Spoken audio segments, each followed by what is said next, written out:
그리스도의 풍성하신 은혜와 사랑이 늘 함께 하시기를 바랍니다. 오늘 이 아침에는 베드로후서서 1장 12절로 21절까지의 말씀, 생명의 삶 큐티 6월 12일자 말씀입니다. 12절 봅니다. 그러므로 너희가 이것을 알고 이미 있는 진리에 서 있으나 내가 항상 너희에게 생각나게 하려 하노라. 내가 이 장막에 있을 동안에 너희를 일깨워 생각나게 함이 옳은 줄로 여기노니 이는 우리 주 예수 그리스도께서 내게 지시하신 것 같이 나도 나의 장막을 벗어날 것이 임박한 줄을 알미라.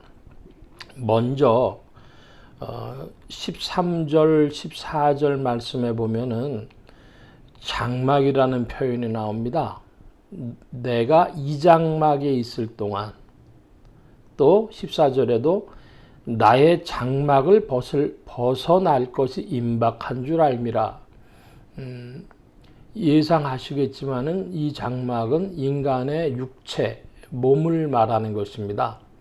좀 더 직접적으로 얘기하면은 소천할 때, 하나님의 부르심을 받을 때, 죽을 때가 가까웠다, 그 얘기죠. 그것이 장막을 벗는다, 이렇게 표현하고 있고, 문제는 이 장막을 벗기까지 사도가 옳은 일을 해야 됩니다. 옳은 일, 옳은 줄로 여기노니 13절에 뭐냐? 그러면 너희를 일깨워 생각나게 하는 것이 옳다. 무엇이 옳은 것입니까? 12절에 이미 있는 진리에 서 있는데 이것을 계속 일깨워 생각나게 하는 것. 그러니까 우리 한국식으로 얘기하면 한 얘기 또 하고 한 얘기 또 하고 귀에 못이 박히도록 한다는 것입니다. 오늘날 사람들이 제일 싫어하는 얘기가 한 얘기 또 하는 거예요. 그래서 야, 그거 한 번만 더 들으면 100번이야 이렇게 얘기를 하죠. 그런데 기독교 진리는 한 얘기 또 하고입니다. 왜? 인생들이 그렇게 안 하니까.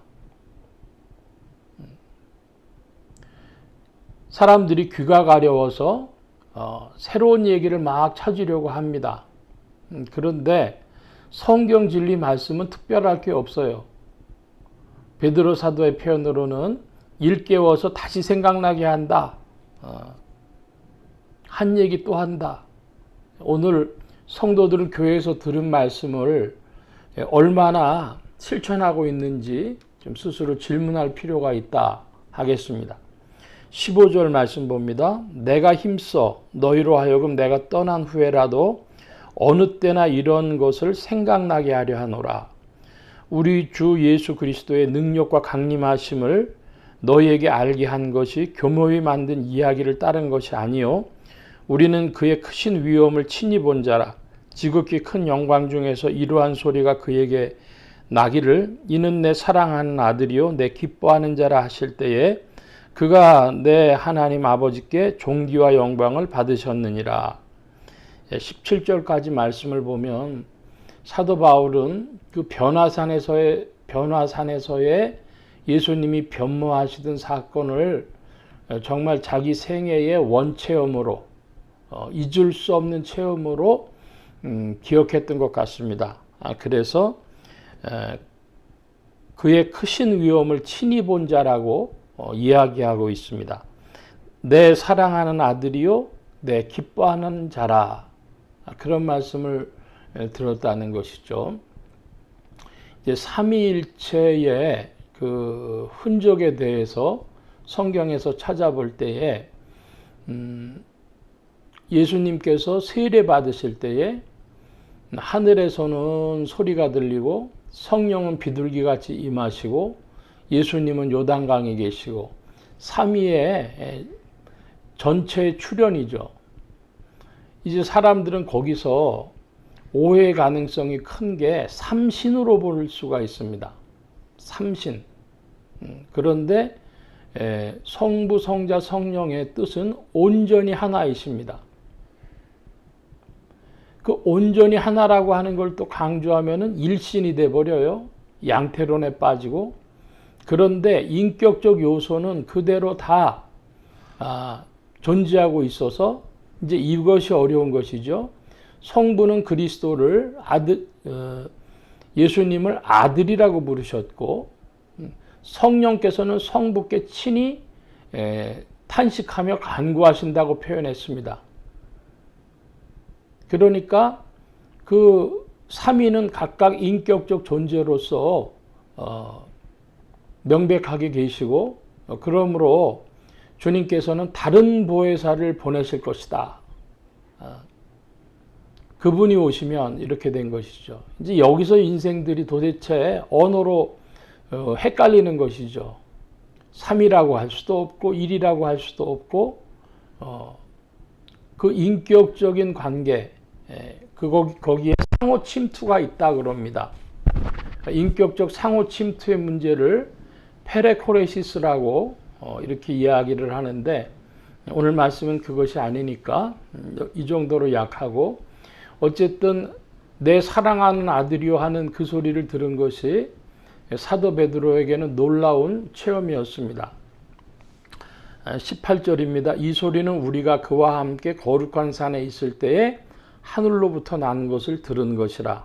또 우리에게도 확실한 예언이 있어 어두운 데를 비추는 등불과 같으니 날이 새어 샛별이 너희 마음에 떠오르기까지 너희가 이것을 주의하는 것이 옳으니라. 먼저 알 것은 성경의 모든 예언은 사사로이 풀 것이 아니니 예언은 언제든지 사람의 뜻으로 낸 것이 아니요 오직 성령의 감동하심을 받은 사람들이 하나님께 받아 말한 것임이라. 18절로부터 21절까지의 말씀을 보면은 그 사도가 체험했던 그 체험, 놀라운 체험으로 자기 평생에 있을 수 없는 체험이었는데 19절에는 더 확실한 예언이 있다 그럽니다. 더 확실한 말씀이 있다. 그것은 인생의 마음에 그 등불처럼 샛별처럼 비춰지는 것인데 즉 성경을 말하는 것입니다. 그러니까 자기의 잊을 수 없는 체험, 이걸 흔히 요즘 말로는 간증이라고 하죠. 간증 제목. 그 자기의 영적 체험, 간증 제목보다도 성경이 더 확실한 것입니다. 모든 예언은 사사로이 풀 것이 아니라 그랬습니다. 사사로이 풀지 않으면 어떻게 풉니까? 교회를 통하여 교회 안에서 푸는 것이죠. 이것을 보고 장로교회를 기준으로 말씀드리면 장로교회에서는 강도권이라 그랬습니다. 강도권. 요즘 기준으로 이제 말씀드리면 신학대학원을 졸업하고 그리고 보는 시험이 이제 합동측 계열의 교회들에서는 강도사 시험을 봅니다. 그 말이 좀 안 좋아요. 강도. 그러니까 무슨 도적론 같이 이게 느껴지니까 너무 어감이 안 좋아가지고 강도사 인허를 받은 후에는 이런 합동측 같은 그런 보수 계열의 교단에서는 인허 받은 후에 노회에서 목사 안수를 주니까 보통 이제 또 다른 교단들에서는 통합측 같은 데서는 그냥 목사고시라고 이름을 붙이고 목사고시 합격한 후에 노회에서 목사 안수 주는 게 그 맞지 않냐. 강도사 이름이 너무 이게 안 좋아서 그런 이름 쓰지 말자 이렇게 하고요. 또 어디에서는 준목이라는 표현을 합니다. 보수 교단 중에 좀 작은 교단들 몇몇 교단들은 준목고시라고, 그러니까 강도사 고시를 준목고시라고 불러서 시험을 보는데 강도사고시, 준목고시, 목사고시는 다 한마디로 목사가 되기 전에 보는 시험입니다. 같은 겁니다. 근데 왜 강도사라 그러냐? 이 진리를 강설할 수 있는, 강론할 수 있는 권한이 있다. 그래서 강도권이죠. 강도권이 있는 사람이 하면 설교가 되고 또 다른 이들이 예를 들어서 저희 어린 시절에 설교 대회를 했어요. 그러면 학생들이 고등학생들 혹은 청년들이 설교하는 것을 보고 그것은 이제 설교라고 안 하고 신앙 체험, 신앙 간증 이렇게 이해하는 겁니다. 자기가 본 입장이다 이것이죠. 그러니까 성경을 사사로이 풀 수 없다. 이것을 조금 더 넓혀 보면은 이제 장로교회와 같은 교단 체제 아래서는 노회나 총회의 그런 통제를 받죠. 그런데 미국 같은 데서는 독립교회들이 많습니다. 그럼 독립교회는 어떻게 되느냐? 그래서 독립교회도 목회자가 강도권을 가지고 있는 것으로 보는 것은 같습니다. 근데 형제교회는 이제 그 사실을 인정하지 않고 누구나 다 말하면 설교라고 보는 입장이죠. 그런데 저는 장로교 목사니까 모든 예언은 사서로이 풀 것이 아니다. 강도권이 있는 사람이 성경 말씀을 해석하는 것이 맞다. 이렇게 봅니다. 근데 문제는 지금 과연 성경 진리에 가깝도록 강단이 지켜지고 있느냐 할 때 많은 이들이 부정적으로 이해할 것입니다. 두 가지 이유인데요. 하나는 현실적인 문제, 즉 기복주의나 은사주의나 이런 복음이 아닌 종교 성향이 교회에 깊이 들어와 가지고 믿는 신자들, 말씀을 듣는 청중들이 듣고 싶어 하는 거, 비유에 맞는 거, 그걸 전한다는 것이죠.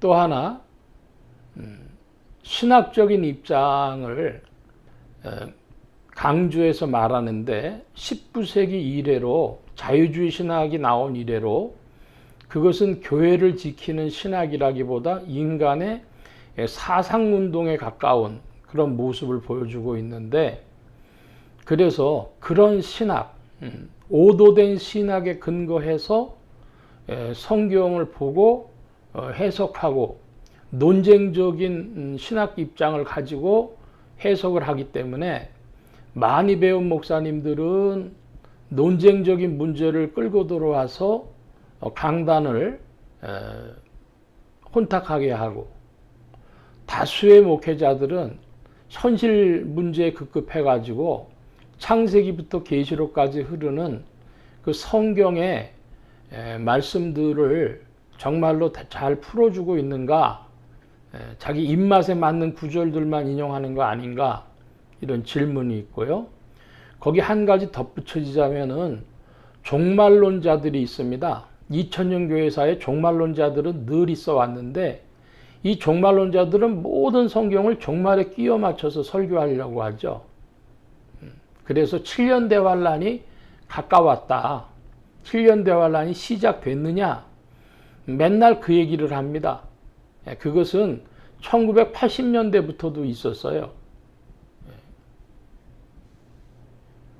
인류의 종말이 그렇게 멀지 않은 것은 사람들이 직감을 할 것입니다. 여러 가지 기후의 문제나 뭐 전쟁의 문제나 연병의 문제나 등등 해서, 그러나 그것은 우리의 문제가 아니고 주님께서 성도들을 교회를 통하여서 함께 깨달아 가도록 이끄실 텐데, 문제는 날마다를 살아가는 성도들이 되어야 할 줄로 믿습니다. 오늘 주님이 부르셔도, 그것이 참된 종말론이죠. 오늘의 종말론, 오늘 주님이 부르셔도. 그래서 성경 말씀을 강단이 정말로 지켜지고 있느냐 하는 질문을 갖게 되어지는데, 큰 줄기로는 성경은 사사로이 풀 것이 아니기 때문에 신학교에서 성경을 잘 가르쳐야 되고, 그것 가지고도 미진하기 때문에 목회자들은 계속 평생에 공부해야 할 줄로 믿습니다. 목회자들끼리 모여서 성경을 또 연구해야 할 줄로 믿습니다. 그리고 한편으로 치우친 그런 성경 해석, 극단적 구원론이라고 신앙 믿음론에 치우친 그런 극단적 구원론을 펼치든지 종말론을 펼치든지 은사론을 펼치든지 이런 이들로 강단이 혼탁해지는 것을 볼 때에 정말로 성경 말씀을 창세기부터 계시록까지 흐르는 이 말씀을 우리 영혼에 풀어줄 그런 목회자들을 주께서 더욱 세워주옵소서, 주의 교회를 긍휼히 여겨주옵소서 기도하고, 또한 동시에 오늘의 종말론, 날마다의 종말론을 살며 열매에 초점 맞춘 주님 앞에 설 때에 부지런하여서 열매 있는 성도로 살아왔습니다 고백할 수 있는 그런 성도님들 되시기를 축원합니다. 성령께서 우리를 돕고 계시는 줄로 믿습니다. 기도합니다. 만복의 근원 되신 주님 함께해 주셔서 오늘 혼탁한 신앙의 세계에 있지만은 그러나 오직 성경 말씀을 우리의 푯대로 삼고 나아갈 때에 부지런하여 열매 맺는 신앙이 되어지도록 날마다를 살아가는 성도들 되게 하여 주옵소서. 오늘도 주 안에 힘주심을 구하며 감사하며 예수 그리스도 이름으로 기도하옵나이다. 아멘.